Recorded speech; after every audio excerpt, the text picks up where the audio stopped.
Today we are going to discuss about parts of speech. Parts of speech হল ইংৰাজী গ্ৰামাৰৰ খুব মূল্যৱান আৰু অবিচ্ছেদ্য এটা অংগ। এই parts of speech নোহোৱাকৈ আমি গ্ৰামাৰখন পঢ়িলে সেই পঢ়া সম্পূৰ্ণ বুলি ক'ব লাগিব। তো সহজ কথাত মই ক'ব ওলাইছো parts of speech কাক কয়। স্পিচ মানে হল কোনো এটা সেন্টেন্স যেতিয়া মুখেৰে উচ্চাৰণ কৰা হয় তেতিয়া তাক কোৱা হয় স্পিচ। পাৰ্ট মানে হচ্ছে অংশ।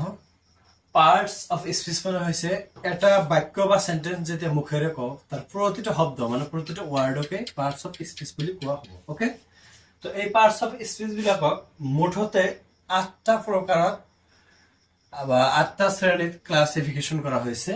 তাৰ ফাৰ্স্ট হৈছে নাউন, সেকেন্ড প্ৰোনাউন, অ্যাডজেক্টিভ, ভাৰ্ব, ইয়াত অ্যাডভাৰ্ব এটা আছে মই পাহৰিছো, অ্যাডভার্ব, প্রিপজিশন, কনজাংশন আর হচ্ছে ইন্টারজেকশন। ওকে, তো এই 8টা ভাগ আমি একেবারে সিম্পল কনসেপ্ট হিসাবে আমি বুঝিম। নাউন মানে হচ্ছে সহজ কথা নেমিং ওয়ার্ডস বা নাম। প্রতিটো নাম হচ্ছে noun. Raju is going to school, ইয়াত রাজুটো হচ্ছে নাউন, স্কুলটো এটা নাম, গতিকে স্কুলটো হচ্ছে স্কুল। এটা নাম যিকোনো সাবস্টেন্স বা যিকোনো বস্তু বা যিকোনো একটা বিষয় যাক দেখা যাবও পারে দেখা না যাবও পারে, কিন্তু যদি নাম বোঝায় তেনেহলে তাক নাউন বুলি কোৱা হয়। যেনেকুৱা বতাহ, আকাশ, ওকে, বা ৰাজু, বিজু, উদ্ভিদ, প্লান্ট, ম্যাঙ্গো এটসেট্ৰা সব বিলাক নাম হৈছে এটা কথাত নাউন।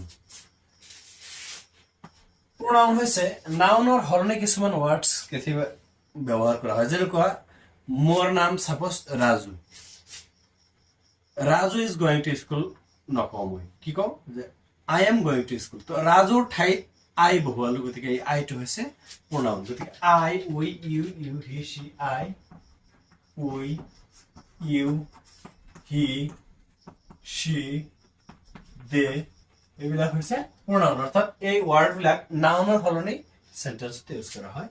আৰু এডজেক্টিভৰ কাম হৈছে নাউন আৰু প্ৰোনাউন যে পালো, নাউন মানে হচ্ছে যিকোনো ধৰণৰ নাম আৰু প্ৰোনাউন হচ্ছে নাউনৰ হলনে যিবিলাক ওয়াৰ্ড ব্যবহাৰ কৰা হয় এইবিলাকক ক্লাসিফাই কৰে বা এইবিলাকক মানে মান নিৰূপণ কৰে। যে মানুহ এজন সাপোজ ৰাজুৰ কথা কৈছে, ৰাজু ভাল নে বেয়া, ৰাজু কলা নে বগা। ওকে, মই এটা আম খাই আছো, suppose I am eating a mango. তো ম্যাঙ্গোটো মিঠা যদি হয় সুইট ম্যাঙ্গো, তো সুইটটো হ'ব ইয়াত অ্যাডজেক্টিভ, কারণ আমটোক ই কৈ দিলে যে আমটো কেনেকুৱা ধৰণৰ, আমটোৰ মানদণ্ড ইয়াত বুজাইছে। বা আমটো যদি চুকা হয় বা টেঙা হয় তেতিয়া ম্যাঙ্গো ইজ সোর। এই সোর শব্দটো বা I am eating a sour mango, এই সোর ম্যাঙ্গো মানে টেঙা এটা আম খাই আছো, এই টেঙাটো হৈছে ইয়াত অ্যাডজেক্টিভ। বা রাজু ইজ এ বয়, রাজু এজন ল'ৰা, ঠিক আছে, বাট ৰাজু ইজ এ শৰ্ট বয়। এই শৰ্ট বয়, শৰ্টটোৰে বয়ক মানে ইন্ডিকেট কৰা হয়েছে বা বয়টোৰ মানদণ্ড নিৰূপণ কৰা হয়েছে। গতিকে এই বয়টো হৈছে নাউন আৰু বয়ৰ আগত যে শৰ্ট বা লং বা ব্ল্যাক বা হোয়াইট যে শব্দবিলাক ব্যৱহাৰ হ'ব এইবিলাক হৈছে প্ৰোনাউন, সৰি অ্যাডজেক্টিভ। তাৰপিছত আহিল ভাৰ্ব। ভাৰ্ব মানে হৈছে অ্যাকশন ওয়াৰ্ড, যিবিলাক ওয়াৰ্ডৰ সহায়ত কিবা এটা কৰা বুজায় বা কিবা এটা পৰিঘটনা ঘটি থকা বুজায়। যেনেকৈ আই এম ডুইং সামথিং, এই ডুইং, ডু মানে করা, এই ডুটো হয়েছে ভার্ব। ওকে, ডুটো হয়েছে ভার্ব।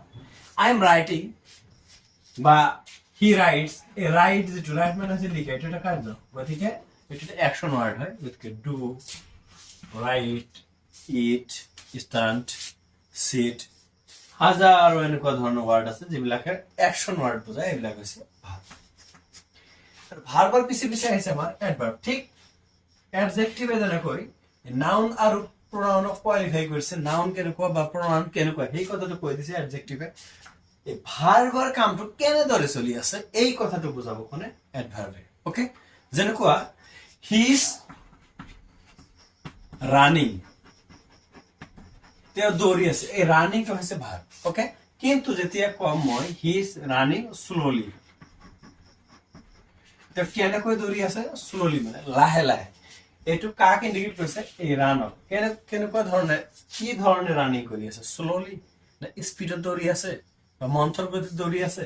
তো গতিকে এই স্লোলি ইন্ডিকেট করছে কি রানিংটা একেবারে স্লো অ্যাকশন হয়ে গেছে, স্লো মোশন হয়ে গেছে। গতিকে slow verb is considered adverb. Okay, preposition, প্রিপজিশনটা হচ্ছে একেবারে হর কিছুমান শব্দ ইংলিশে থাকে, যেরকম অন, ইন, এট, ওভার, এই ওয়ার্ডবিলাক যিবিলাক ওয়ার্ড নাউন আৰু প্ৰনাউনৰ আগত বহে, আৰু এইবিলাকে আচলতে অসমীয়াত কোৱা হয় অব্যয় বা এনেকুৱা ধৰণৰ কোৱা হয় যিবিলাক পদৰ কোনো যি পাৰ্টছ অফ স্পীচৰ কোনো বেয়া নাই, এইবিলাকৰ কোনো চেঞ্জিং নহয়, তাৰমানে এইবিলাকক কোৱা হয় প্ৰিপজিশন। আৰু কনজাংচন তো মই একেবাৰে সহজ কথাত ক'ব খুজিলে ক'ব লাগিব গ্লু বা ফেভিকুইক, দুটা ওয়ার্ড বা দুটা বাক্যৰ অংশক একলগ কৰা কিছুমান ওয়াৰ্ড, যেনেকুৱা এন্ড, বাট, এই ওয়াৰ্ডবোৰক কোৱা হয় কনজাংচন। যেনেকুৱা আই am going to market, Raju is also' going to market, ময়ে বজাৰলৈ গৈ আছো, ৰাজু বজাৰলৈ গৈ আছে। দুটা সেন্টেন্সক মই এনেদৰে ক'ব পাৰো যে I am going to market নকয় I and Raju are going to market, মই আৰু ৰাজু একেলগ কৰি দিলে কোনে এণ্ড, এই এণ্ড হৈছে কনজাংচন। ঠিক আছে, এনেকুৱা ধৰণৰ বহুতো ওয়াৰ্ড আছে যিবিলাক কনজাংচন। যেতিয়া কনজাংচনৰ বিষয়ে আমি বিশদভাৱে আলোচনা কৰিম তেতিয়া ইয়াৰ বিষয়ে আলোচনা কৰা হ'ব নিশ্চয়। আৰু ইন্টাৰজেকশন, ইন্টাৰজেকশনটো হৈছে এনেকুৱা কিছুমান ওয়াৰ্ড যিবিলাক ওয়াৰ্ডে সেন্টেন্সত বহাৰ লগে লগে সেন্টেন্সৰ মোশনটো চেঞ্জ কৰি দিয়ে, কি সেন্টেন্সটো এজ ইউজুৱেল সেন্টেন্স নহয়। যেনেকুৱা হুৰৰে, হুৰৰে মানে কি খুব উৎফুল্লিত এটা মনোভাৱ ইয়াত ব্যাখ্যা কৰিছে। এলাস মানে হাই, এই ধৰণৰ ওয়াৰ্ড যিবিলাক ওয়াৰ্ডৰ পিছত সাধাৰণতে মাৰ্ক ইন্টাৰজেকশন বা মাৰ্ক অফ এক্সক্লেমেশন এনেকুৱা এটা চিন বা সাইন বহে। এই সাইনটো বহাৰ লগে লগে আৰু এই ওয়াৰ্ডবিলাক থকাৰ লগে লগে সেন্টেন্সটো বেলেগ এটা মাত্ৰাত লৈ যায়, মানে ই এজ ইউজুৱেল যিবিলাক মানে সেন্টেন্স বা পৰিস্থিতি তাক নুগুচায়, all of something extra general সিচুৱেশ্যনতকৈ বুজায়। ৱাও, ব্ৰেভো, হুৰৰে, এলাস, এই ধৰণৰ ওয়াৰ্ডবিলাকক কোৱা হয় ইন্টাৰজেকশন। মই খুব সহজ আৰু মানে কম সময়ৰ ভিতৰত গোটেইখিনি বস্তু জাষ্ট এটা টাচ দিলো, কিন্তু প্ৰতিটো পাৰ্টছ অফ স্পীচৰ বিষয়ে নেক্সট ভিডিঅ' বিলাকত খুব ধুনীয়াকে পুংখানুপুংখভাৱে বিশ্লেষণ কৰা হ'ব। আশা কৰোঁ তোমালোকে চাই থাকিবা। ধন্যবাদ।